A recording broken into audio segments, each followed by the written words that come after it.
Okay, we're going to try and do this video. I've tried this, I think, 3 times. Every time, like, the camera has died and so things. So hopefully I'll get this time, because I've got so many other things to talk about. So previous video, if you haven't watched it, it was this idea of using carbon credits. We're gonna get into it. I think we're gonna do a recap. So this is what we're gonna extend the idea out to what I'm going to call usage rights, and we'll see how things go. But anyway, the previous video, I was talking about what I think is the smart, better way of handling cap and trade schemes for CO2 emissions.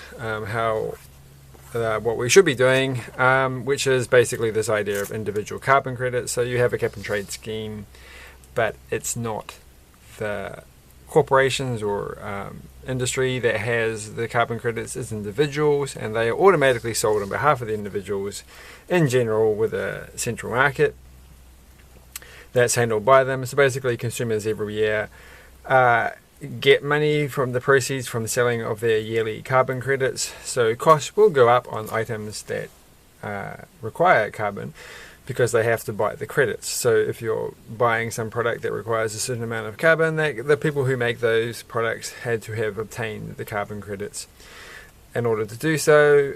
So you should expect the cost to go up, but that should be compensated by the proceeds of the sale that you get.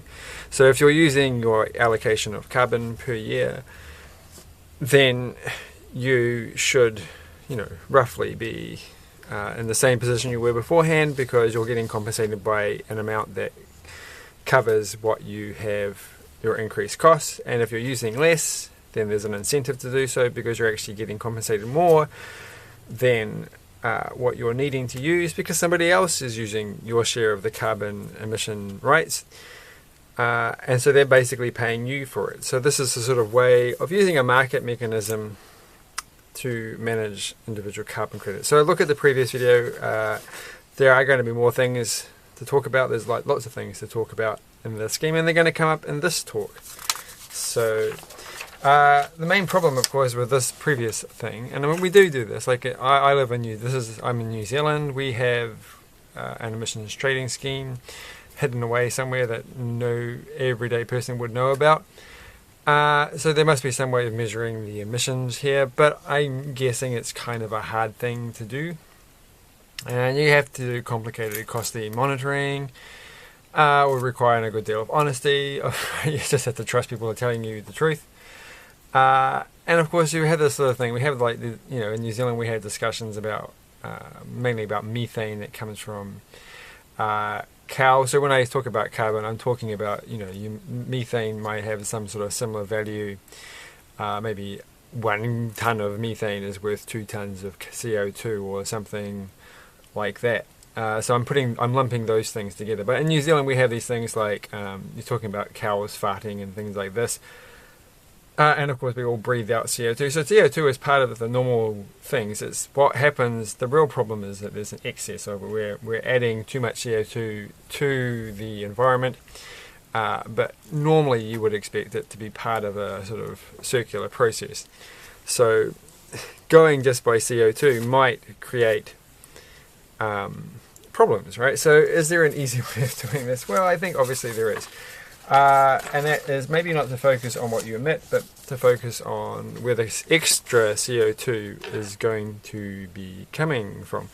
So I'm going to guess here that most of the excess CO2 that we get comes from fossil fuels. So all the CO2 heavy things from the past that were going through various geological processes and get turned into fossil fuel, then we're just releasing it all back into the air all at once by burning it. So instead of focusing on your pollution rates or the post you're emitting it, why don't you focus on the original source of the extra CO2, or where it will come from? And then I'm going to say there are other reasons to think about this. Of course, fossil fuels are a limited resource. We don't think about it because there's tons in the world, but humanity is going to last, hopefully, or you could expect, a long time.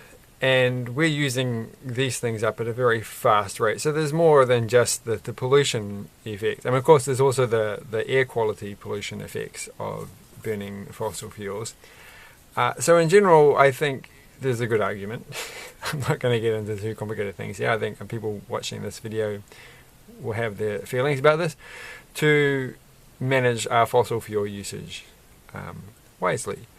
So why don't we just apply the same cap and trade approach to fossil fuels and, as I'm going to say, in general, raw resources, instead of focusing on the negative post-production effects, but focus on the original use of this.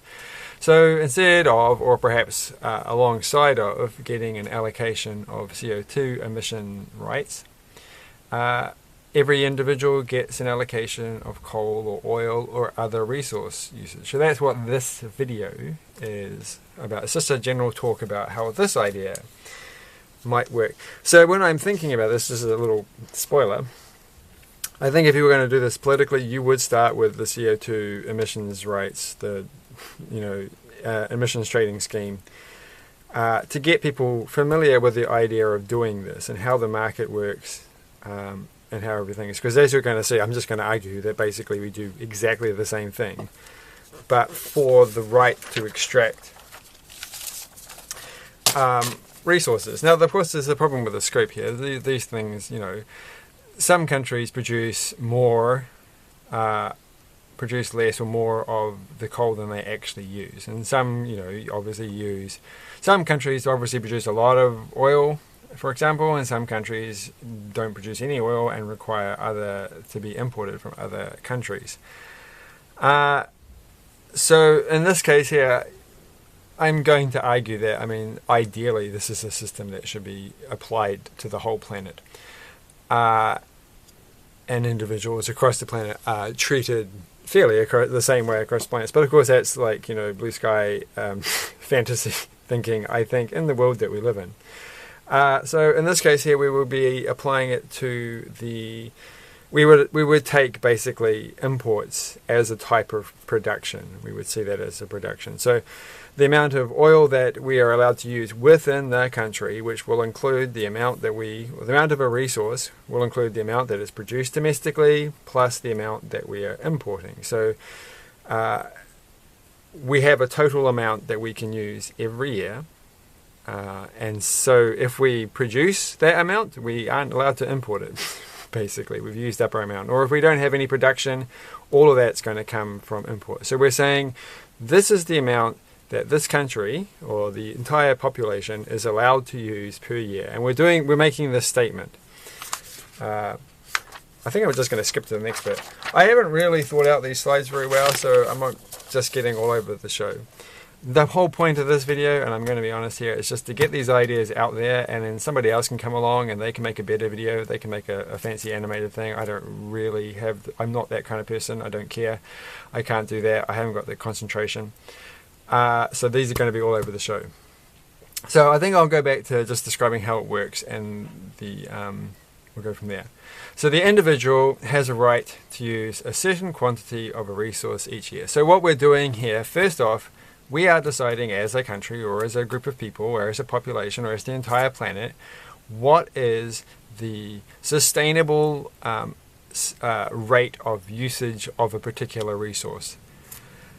And if we're trying to wean ourselves off a particular resource, which I think for many non-renewable resources is an important thing, we are going to start with a 1 year, we're going to say this is how much we can use, and then over the time we are going to slowly move it down and down and down and down and down to encourage industry and entrepreneurship to have time to shift towards alternatives, but to do so in a way that's fair for all individuals. So an individual has a right to use a certain quantity of a resource each year. So what we're saying here with this most important statement here is that we are going to be reducing or limiting the amount that we use a resource, but we're going to do it in the way that is most fair to everybody, because we're basically going to start off by saying that everybody has an equal right to use this resource. And if you're an excess user of this resource, you are going to have to compensate other people. And if you're the nice kind of person who just wants to not use that as quick as possible, you're going to get compensated. Someone's going to pay you for doing the right thing. So we can cap this either by saying that an individual, this is the amount that an individual has, and as the population varies, the total amount changes. Or we can say this is the total amount for the population, and therefore when the population changes, the amount per individual will change. And so each year, a living person will be allocated a fixed amount of usage rights credits, so that this will go onto their what's the word that I want to use? Into their account that they have, an individual account, which will generally be automatically sold as we go over again on an automatic market. Only individuals get usage rights in general. So there are lots of just having said all of this, there can be many different arguments for well, maybe you want to have usage rights for some cultural preservation issue, or you might want to do it for some way of maintaining or repairing something about the environment that's being damaged. Or also, when I say that everyone has an equal amount, we're going to talk a little bit about, well, maybe different people have a different amount, maybe older people, younger people, babies. The amount changes over time. Maybe people with certain disabilities require greater resources, so it's unfair to give them in the same amount as other people. They should get a bit more. Those are issues for another day. I don't think any of those issues count against the idea in principle. They are just finer details to discuss later. But the important thing is, no corporations get this, no businesses, no industry gets this. The industries are the ones that have to obtain it from the individuals, which are through the exchange. So you have a central exchange where resource users, which are there was a here, that's a pen mark, where resource users, which are the industries in general, buy from individuals. So this will be done automatically on behalf of an individual each year. Each year, an individual gets a certain allocation, and those are sold each year. I'm going to say that these credits don't have to be used in the year that they're bought. So there is going to have to be a bit of thought about how you link things up. Whereas if I'm an industry and I'm planning to do this sort of amount of thing, I have to make sure that I get the credits for the next couple of years, or I'm buying a few years in advance. So again, another thing to talk about. But in general, individuals themselves are not the ones receiving the usage rights directly. They do get them on their account, but they are sold off on their behalf. And the individuals are receiving the proceeds. So the most important thing, and I have to say it over and over again, it is okay that the resources users, the industries, pass that extra cost on to the consumer. In fact, they should. That's what they should do. So the prices of certain items should go up. Okay? But remember, individuals are receiving money from this. So if they are using a sensible amount of that resource, if they're not using more than their fair share, this is not going to be a problem, because they are going to be getting proceeds from this, and they are encouraged to use less, because if they use less, and then basically their individual usage rights credits are then sold on to somebody else, so they're being compensated for the fact that someone else is using their credits. And over time, of course, as people become more and more caution, they are using less, consuming less of this resource through their own individual actions, because they've been compensated for this, or because there's been developments in technology to counter, alternative technologies for these things. You're going to get less and less money, but you're going to spend less and less, and so this gives you an incentive for the government to reduce the total allocation, so that you still get that same sort of process. As long as this gives a mechanism for the state to gently encourage us away from a particular resource. Again, one of those things I think you'd have to make an entire video out of to talk about. But of course, there are alternatives here. I don't ever want to give a I kind of want as much flexibility in a system as possible. So I would never say, if I was doing this, that everything has to be managed by the central exchange that is at least indirectly managed by the state. So when I talk about this central exchange, I am thinking about a similar kind of institution to a central bank of a country. So which is, often, at least in the West, held separate from the state, but the state has some kind of control. They can appoint who is the head of the like the federal bank or federal exchange in the US and other places like that. There's a limited amount of this, but of course you might be free to act in your own way. You might choose. So an individual might just say, look, I'm going to abstain from selling my usage rights. I'm just not going to sell them this year, or I'm going to sell less than my allocation, and I'm just going to effectively destroy my usage rights. Say I know those are no longer valid, because you care about the environment and you don't want to waste resources, and you're actively going to say, well, those are not to be used. And so you have a clear-cut, guaranteed way, if everything's running fine, to actually reduce the amount of that resource that is used. Which I think is a very important point here, because I might, live in a world where I choose not to buy certain things, right? Because I don't want to support an industry. But those things, like if I'm saying, well, I'm going to ride my bicycle when I'm never going to drive a car. The oil that I'm not using to, by not having a car is basically being used by other people, right? I have a limited ability to actually say, no, I'm going to reduce the amount of actual oil used by abstaining from using it myself. It's just the way that the market will work, especially when you live in a world where there's oligopolies and there's market power. So they're always going to sell the oil that they produce. But not in this case here. Not if you do it this way. You can actually make a way of reducing an actual reduction in the production of it, or the extraction of a resource.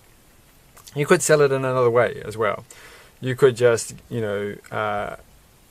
go and join another alternative market, and that alternative market can sell things. Or you could get into a direct agreement with an industry somehow. Or you could just gift it directly. Maybe you really like a particular organization and you're just going to give it to them directly. Maybe you've got a friend who's just started a giant corporation using large amounts of iron or something. You can just give it directly because they're your bud. Who knows? So I think there's lots of room for these kind of things. You don't have to exclude any of this ways of selling your rights. But also the other thing is you can still use the central market, the central exchange. But then you can in fact make specific instructions or restrictions on how these things are to be done. So you might say, yes, but don't sell it to the military, don't sell it to particular organizations you don't like, don't sell it, we know there's some sort of resource that's used for farming. So, for example, if you're an animal rights person, you can just say don't sell it to animal farms for your animal production. Whatever. I mean, remember, I'm not talking just about oil. I'm talking about a host of resources. Any sort of naturally occurring, non-renewable resource is basically what I'm focusing on here. And the whole point of this is not for me to advocate any of these things, but it's to say this is a way of having an individual making a choice about the society that they want to live in without restricting other people's choices, right? So you might be like, actually, I want to sell my things directly to the military, and it's like, I want to eat more animals. So you will say, well, actually, I want to sell it for less to these people. I don't want to sell it I want to sell it specifically to these organizations. And so it's a sort of more, the idea behind this is a more organic democracy where you'll have a particular choice over a small part of the society, and if we all work together, we can sort of shift away the market behind things. Still using very much a market mechanism here, a free market mechanism, I would argue. So how much time have I got left? My camera only goes to 30 minutes. Some goods and services go up as cost. So I've gone through this many, many times. So this is a good thing, right? This is fine, and you will be receiving. So if you're basically using your share, like I think there's a lot of need for analysis to see whether or not this is true, and there are complicated things going into here, but I'm pretty sure that roughly it will come out. My gut instinct is that the extra costs that you incur will match the extra income. There will be lots of things because markets, certain industries have market power, some don't. Some are more free market-ish. There's more oligopolies, and then these are going to come into how this actually plays out, I suspect. But in general, this is roughly what you're going to see. So it's not just applicable to oil use. It's going to be used for any extractable resource. So iron, copper, lithium, whatever your country is doing. So coal is a good one. Things that you might be exporting to other countries. So, countries that are resource rich, but they tend to be poor. I think it's Dutch disease or whatever. This could be a way of actually fairly redistributing the wealth. So if you have a big company coming in, they have to compensate people. And I think I have to have a separate video on this. But actually I will have a separate video on this about how it would actually play out. I will have a separate video if people start commenting about this, about how I think it would play out between industries and individuals in a particular situation. So here we've got the two classes. We're sort of expanding the idea of carbon credits to two classes, the right to extract something and the right to pollute, so create negative consequences. I did have some other classes, these activity bases, but I've forgotten exactly what I am meaning. I think in this case here it's like, well, I have to come back to this because I forgot what I meant by that. Other than the fact this might be the case for, well, the right to do kind of things, the right to do certain kinds of farming. Again, coming back to the animal rights things, you might apply this this idea to basically the general society about like what sort of things that are contentious, they require, to obtain the same kind of usage credits to do certain contentious things. But I'm not going to go into this because I'm not entirely sure what I meant, and it's much more contentious and difficult to justify. There was a heading here which I forgot what it was. So should everybody have the same usage rights credits? So that I mentioned this before, alluded to this quickly. Maybe children, when they're very young, should have more, and then they should have a bit less as they're like 5 or 6 because they're smaller, and then they get more as they get older. That's entirely a discussion to have. People with disabilities, they just simply require more resources. It's unfair. If that person has the same amount as other people, maybe they need more just so that they live the same amount of quality of life or comparable quality of life. Then the big one, of course, is if you're incarcerated, how should that work? I have a feeling that basically they should get the same amount. Some of that would have to go to the requirements of incarceration. But of course, the most important thing to think about people when they're incarcerated is that often they have family and community, and that we all have the ability, we're all using this also, everyday consumption is related to our family and community and things like this. And so if you take that away from people incarcerated, you're taking some of the ability away from your community. So there has to be some thought, I think, to how this actually works out. But it's a big discussion, that one. And you have like things with permanent residents. Are they different from citizens? So this is an interesting sort of idea, which I think we'll go through in this series of the next extension on this idea, is that this might be a way of opening up immigration, where citizens actually, these things within a country are allocated to the citizens of that country, but not to the permanent residents. So you can get a lot of people coming in, but the citizens aren't the ones losing. And I kind of don't like this idea, but I think it's an interesting, because at the end of the day, you're not taking anything away from immigrants here, I will argue. But I think I'll leave that again to another video to discuss. There's some interesting ideas to discuss about that. And ideally, as I said at the beginning of this, I feel like this ideally should be a global thing. So all individuals globally get the same usage rights or the same distribution of usage rights.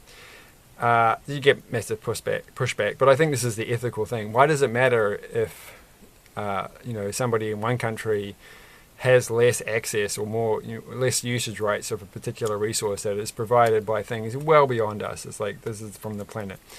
But and of course, an oil exporting country might not want to do this, right? Because they have more oil. Why would they want to give away their rights to other people? Because first off, not the only resource that we use is not oil, right? So there will be some other resources that they don't have, and so if we agree to do them fairly, that could work out better for them. And of course, most of the wealth for rich countries, resource-rich countries, are not going to the individuals so much of their country, but to specific individuals. But again, another topic for another later on. So I'm going to finish it off with just a few minutes left. I think it's the last page. I think it's easier to monitor. So over just carbon credits, just focusing on oil for a second, I think it's just easier to monitor. It's easier to track how much you import and how much you extract than it is to work out how much carbon is going into the air by you doing something. Like if I actually build something, do something that requires some resource, but I actually just bury it in the ground, deep in the ground, I haven't actually added to the CO2 in the air. That's actually an argument against what I just said. But, I think, it might be easier to do. And of course, you can extend this to many other resources. And again, major comment that I made about the carbon stuff is that it puts it in the hands of the individual. It makes this sort of abstract idea about how we should manage our resources for the future. It makes it very real for the everyday average person. It makes them feel like they're actually connected to the processes of society. They're not excluded. It's not some random thing that big corporations are doing between each other, or some abstract thing to the average person that the government is doing. It's actually a thing that they are tangibly connected to in a way. They get these sort of notifications every year, saying how many resources they have and how many have been sold, and that kind of thing. So it makes them feel connected to what's going on. And so the last thing is, can this be extended to land usage? So this is going to be the last video that I do on this particular topic, without doing fine detail videos. But I think the important thing is, could we extend this idea to our use of land, and what does it generally say? And I'm going to say that maybe this is too complicated, and this is my hint, or teaser for what I'm going to say, is maybe it's too complicated. I don't think this is, but it raises an interesting idea about us understanding what a fair society is. You can use it at least, if not a practical thing, but as a theoretical model for understanding, are we doing things fairly or are we not doing things fairly? So anyway, I will leave it there. If you watch this and you understand what I'm talking about in this video and you like the idea, please feel free to make a much better video with animations and stuff like that to help talk about it, or at least have a conversation. But anyway, thanks for watching, and hopefully I'll make the next video a bit faster than this one. So bye!